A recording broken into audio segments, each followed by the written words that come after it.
Hey again, kiddos. Okay, so now we're on page 180 of our math textbook, and we are given example 2, and our question here says there are 8,523 sheets of origami paper to be divided equally among 8 schools.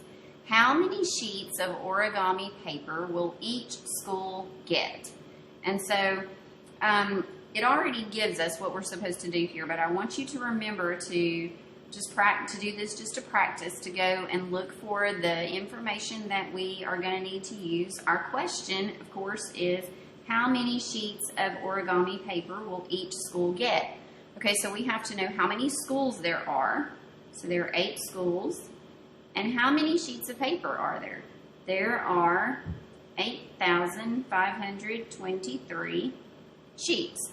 And so we have to divide 8,523 sheets of origami paper equally among 8 schools. And so our division problem looks like this: 8,523 divided by 8. And so our first step is to use place value to place the first digit. And so in this number, our first digit is in the thousands place. And so when we look at the thousands place, we see that there are 8 thousands, and they can be shared among 8 groups without regrouping. And so the first digit of the quotient is going to be in the thousands place. So the word thousands goes in this blank right here. And so then we divide the thousands. Okay, so we know that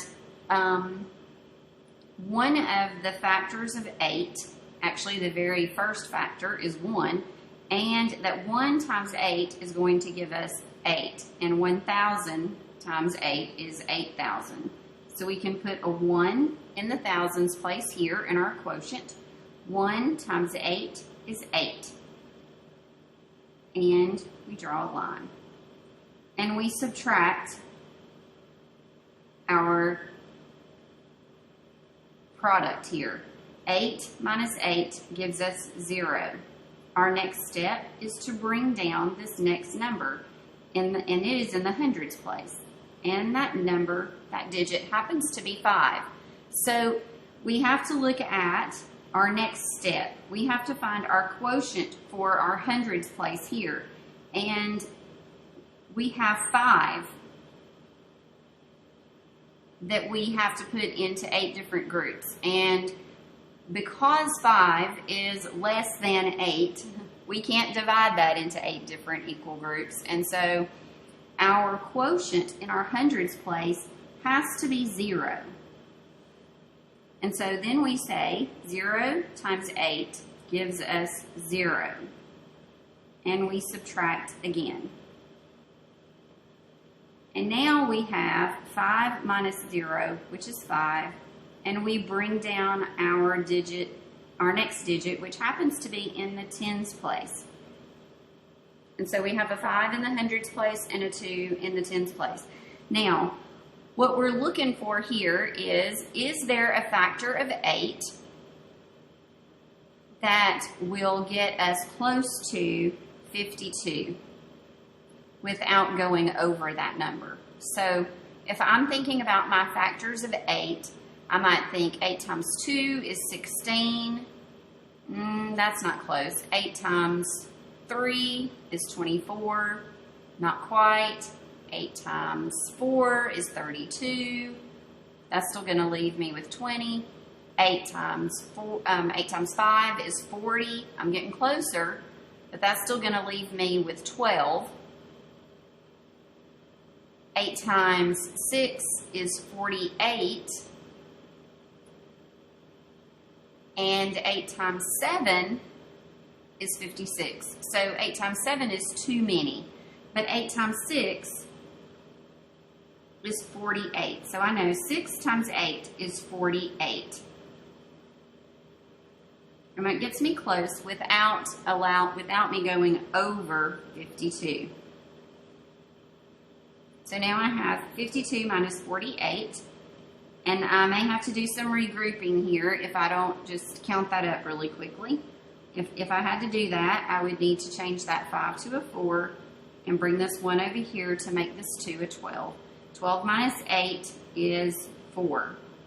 And of course, 4 minus 4 is 0.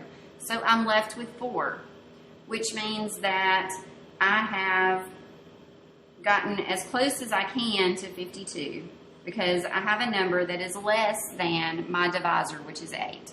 But I still have another digit over here in my ones column. So I'm going to bring that number down, and that number is 3. And so now I'm working with 43 divided by 8. So is there a factor that I know of that I can multiply by 8 and get close to 43? What if I said, well, 8 times 3 is 24. That's pretty close. So 8 times 3 is 24. And I come down here and I subtract that. And then I have to do a little bit of regrouping here. And I know that 13 minus 4 is 9. And 3 minus 2 is 1. What is my mistake here? Well, my mistake is that I still have 19 left over. And I can't keep adding digits out here. All right? And 19 is still greater than 8. So I know that this is not the correct quotient. So I'm going to erase what I did here and rewrite it. And I didn't do that to you to make you do a lot of subtraction.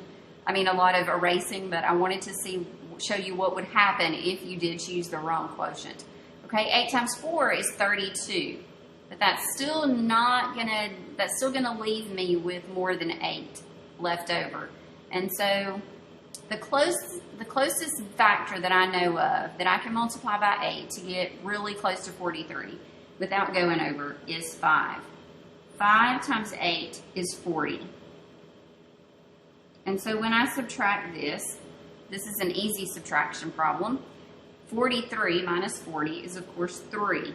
And so 3 is less than 8, which means I'm finished, okay? But this does mean that I have a remainder. And so I have to include that up here in my quotient.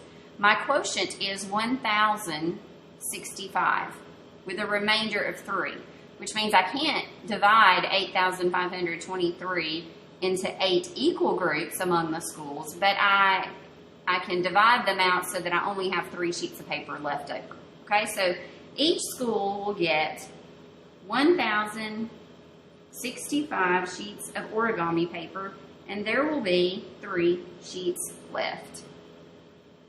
And so we always have to watch this error alert here. We place a 0 in the quotient right here like we did above the 5. When a place in the dividend cannot be divided by the divisor, just like we had here. We can't divide 5 by 8.